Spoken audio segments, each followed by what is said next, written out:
Hi, it's your Psychobuddy. Today we're doing a really fascinating conversation a with Daniel Cassidy, who is in his fifth year of medical training and doing research specifically into spirituality and how recovery from psychosis, how spirituality can help with the recovery from psychosis. Because I have pretty much continuous psychotic features, the translucencies, which those for me are spirituality, they're spirits. I've come to that realization. And I want to see what kinds of questions he has to ask, and I am fascinated to share them with you. So happy to get started. Go for it. All right. So first, I'd like to ask, how would you define what recovery is? For me, it's turning toward the light. It's the essential health of the soul is turning toward healing.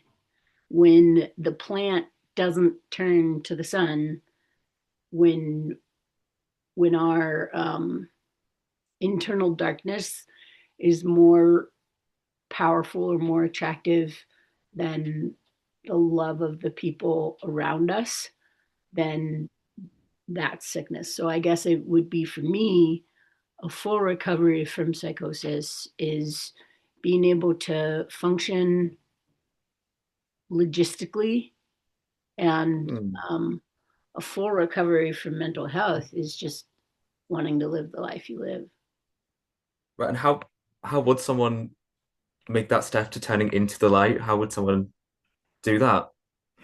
And so there's a big thing of only the strong die in silence. People who go through really severe suicidality, there's a big shame around talking about it. There's kind of this like experience for me, I've experienced it as being, if I were brave, I would fucking do it now. Right. So to reach out for help feels like a weakness. What I am saying is reaching out for help is the plant turning toward the light. So that's Yeah. that reaching toward, first it's external help, and then it's how I can make my own world safer, how I can take care of myself. And that's a Yeah. logistical, that's a practical thing. And that is a long ways away from being in the middle of a psychosis. Right. Yeah. All right. Now, how do you feel about yourself now that you've gone through that process of turning towards the light? Like, how do you feel now?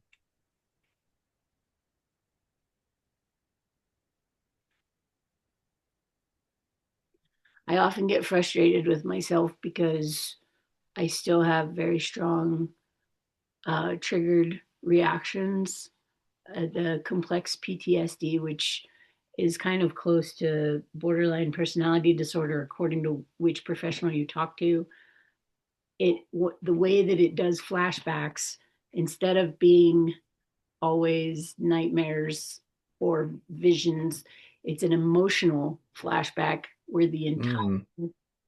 my in linguistics, you call it a deictic frame. The more common word, I guess, is a frame of reference.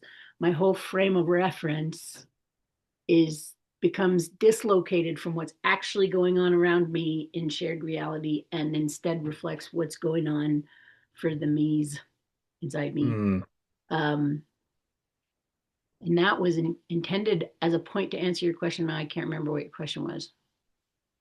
It was. How do you feel now that you've gone through that process of recovery? I go through it like, I mean, I was hospitalized 4 times last year for involuntary switching in the dissociative identity disorder. So in one way, I am extremely glad that I have chosen the external world instead of my own heaven. For me, psychosis almost always, I think probably about 14 of the 15 times I've been hospitalized, almost always is just angelic and incredible and beautiful. And only once has it been a horrible nightmare. So that makes it, and also my belief that one of those psychoses was an experience of the world that happens after we live, because of how incredibly wonderful that was. Um, it can make it really difficult to choose peanut butter and jelly reality. Like, one thing about psychosis is you feel, and this is something other people have told me too, you feel like you're the star of a movie, like you are the star. And Yeah.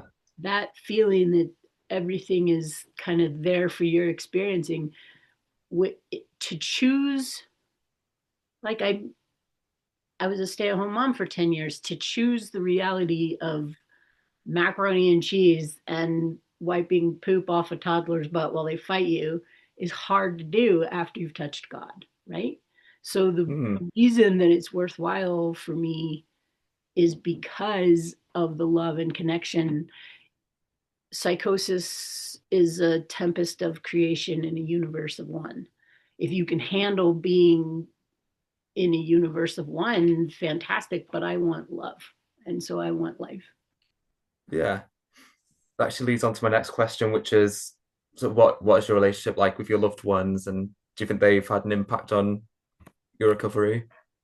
I think they're almost 100% defined by my recovery, because every detail of how I interact with the world has been extremely heavily influenced by the spirits that I see and talk to all the time. So there's no part of it that hasn't been. My husband and I have been together for 24 years. And I think part of that longevity is actually because when I go through the really, really hard shit, he has to step up to bat and fight Yeah. for me. And then I know that he fights for me, and then he's more invested. And like, I'm super grateful for him for making my survival possible. And I mean, I'm not a common person to interact with, and he likes interacting with me. Apparently. So yeah, that. And then my kids are both neurodiverse. One of them is on the autism spectrum. They're both spitfire brilliant. Um, and my relationships with them have been very heavily influenced by my mental health, which I am going to refer to in the rest of this interview as my twist of lime, because I hate the phrase mental health. I mean, mental health is okay. Mental illness, it just doesn't work for me, because I have 10 diagnoses or whatever it is. So fuck all that, my twist of lime. So that All right. Lyme has really, really influenced my interaction with my kids, because I have 33 years worth of therapeutic knowledge behind me in how to deal with stress and how to deal with those things. So, in one way, it makes life harder for my kids, because they, my 12-year-old said, and I love this way of putting it, although it makes me very sad, that I take up most of the emotional bandwidth in the house. And that, I think, is going to be difficult for, they're going to have to deal with the repercussions of that as they grow. And I can use all of the grounding techniques. When my little one was going through anxiety, I used the techniques that I learned when I was a peer support specialist in an anxiety intensive outpatient program, and can help them just apply all the crap I've learned to helping them be healthier, happier kids. So both of them do have diagnoses, but they're both very high performing anyway. Yeah. So you became like a teacher to them in that way. Very much so. Yeah. All right. And to what extent do you feel in control of your life and your future? That's a beautiful question. I love that question. Um,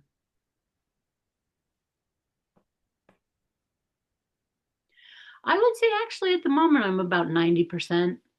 And the reason I say that is because I have this battalion of coping mechanisms that I employ constantly. And I have my husband, who is my ally through everything, and he's very powerful. And our marriage is healthy. So I have enough scaffolding around me Yeah. that I feel like I can deal with it. If your question were, do you think psychosis will derail you again? My answer would be yes. So it's how my brain is made, and I know what drugs to intervene with as soon as I get symptoms. But getting symptoms is how my brain is made. So it's like my husband said, being married to me is like riding a really fine, really finicky racehorse. He said it's exhilarating and it's worth the ride if you can take it. So Yeah. that's what my life is like. All right.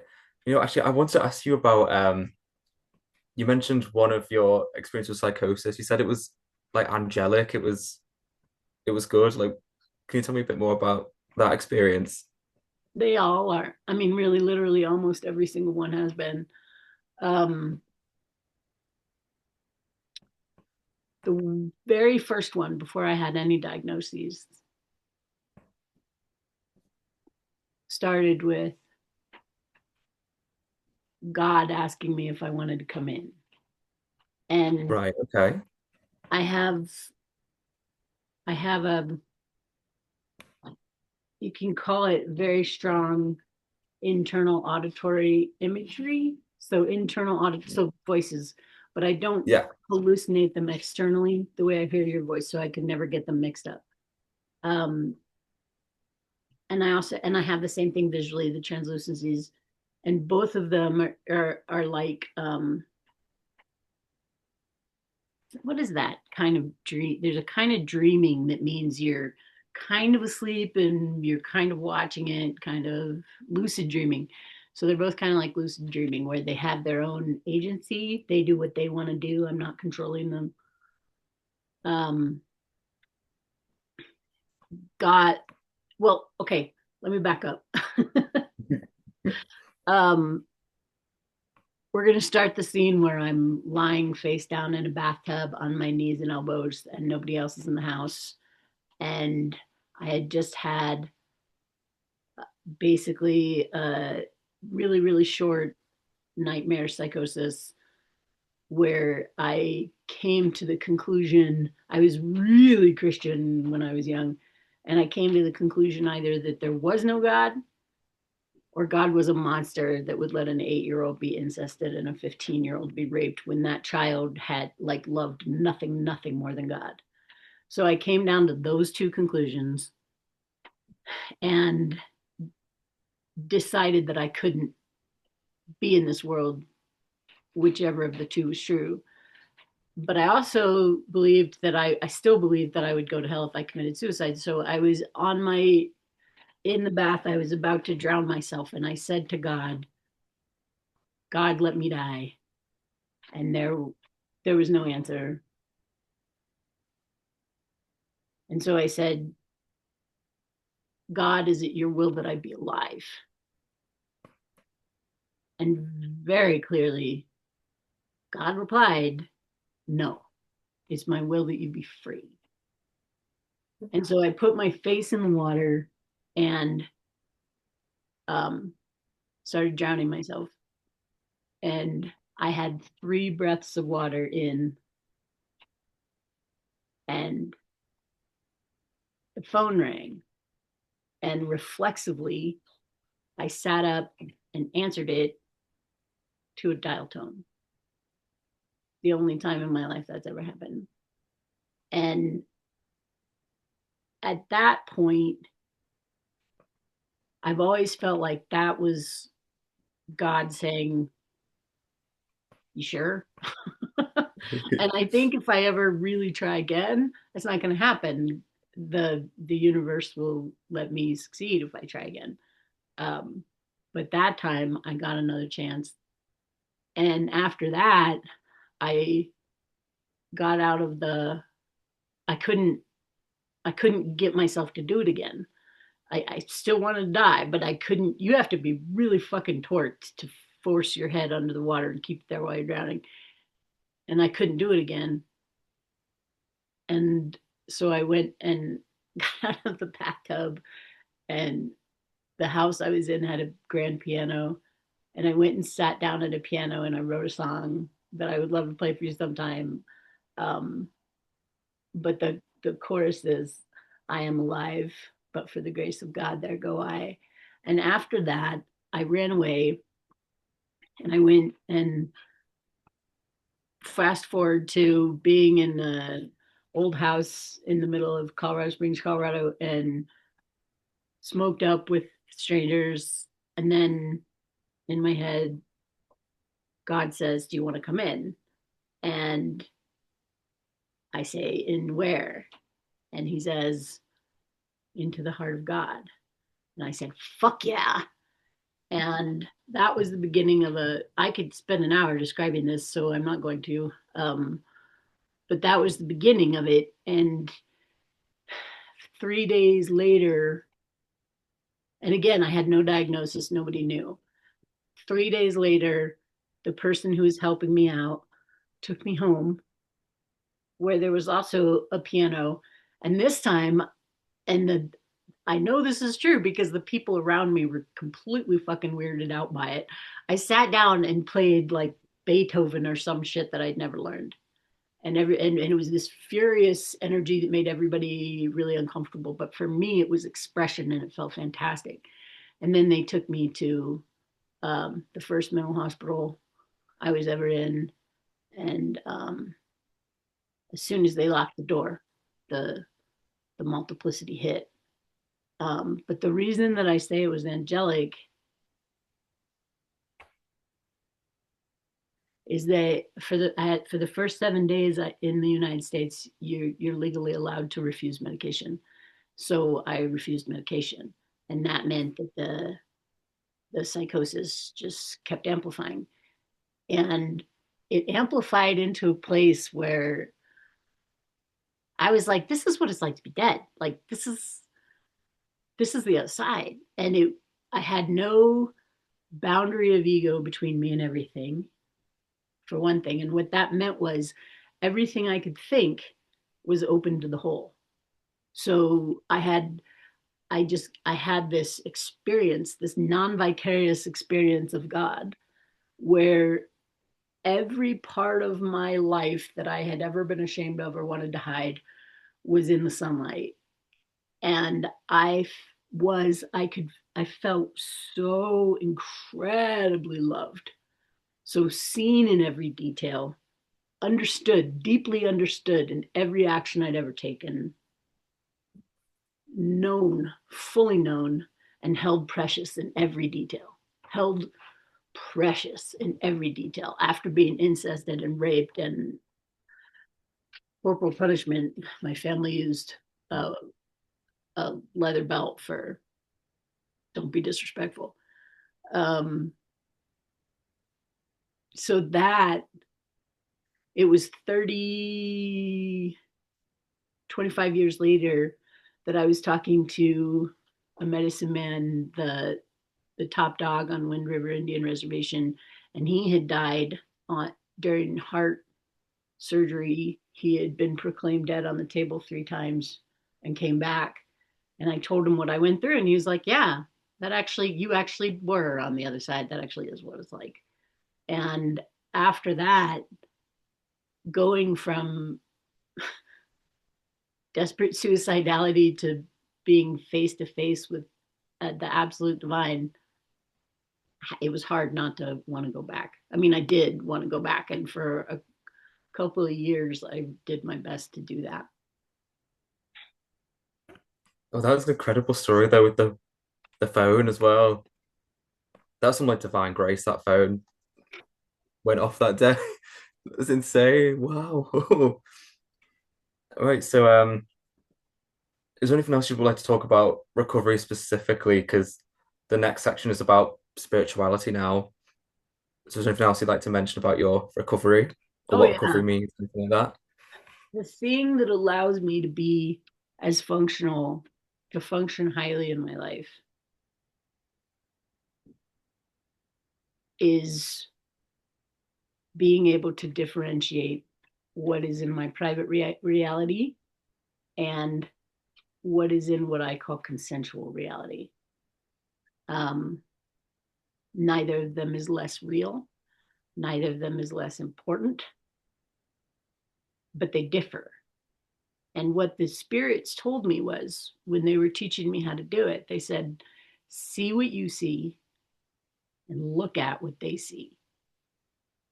So for me, that's not a difficult thing to do because my because the spirits speak to me in my thoughts and appear to me as lucid dreaming, translucent images that I can describe in Mm, detail and in color, but I know yeah. nobody can see them. Um, so for that reason, I can differentiate it. And I have another thing is so see what you see, look at what they see, and respond immediately. Identify the red flag. For a long time, my red flag was when I don't want to get better. When the translucencies are starting to feel really good and I reach that point that I don't want to change it, that's a big change it right then. And by change it, I mean, I don't really have to call my psychiatrist anymore as I know exactly what to do and I have backup medications, but hit it with the intervention antipsychotic. I'm on a continuous antipsychotic every day.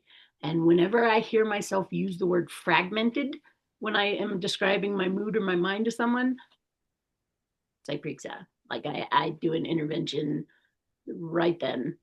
And that allows me to get through really emotionally challenging situations without going crazy. Right, okay. Right, so if we talk more about spirituality now, so what does spirituality mean to you?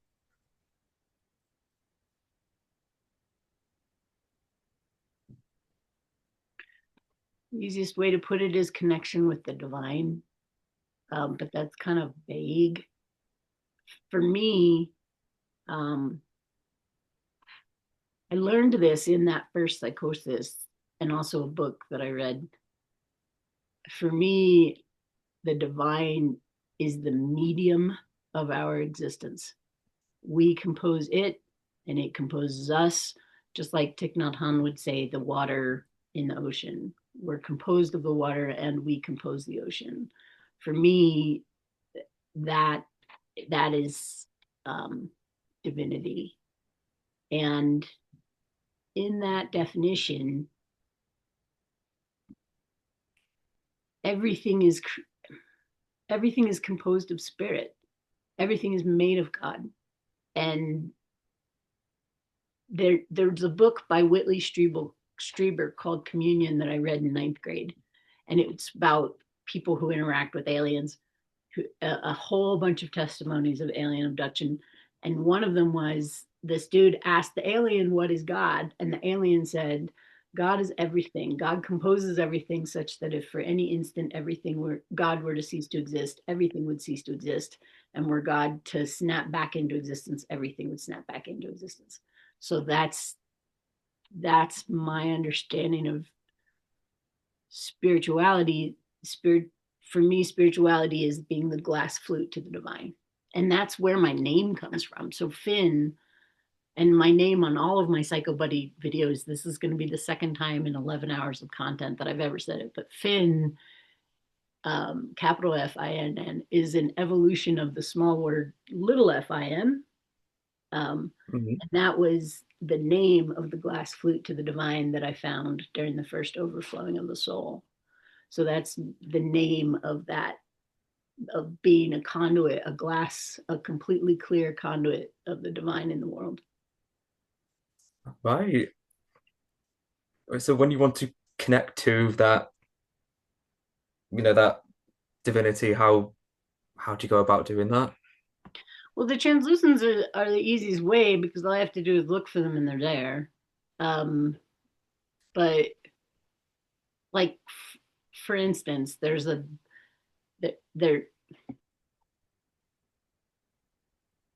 right there is a Yeah. giant green silvery dragon with orange eyes.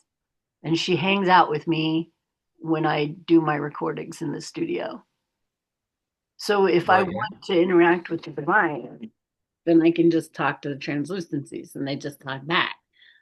Sometimes, not always. It's hard to ask them direct fact-based questions, but because then sometimes they turn away.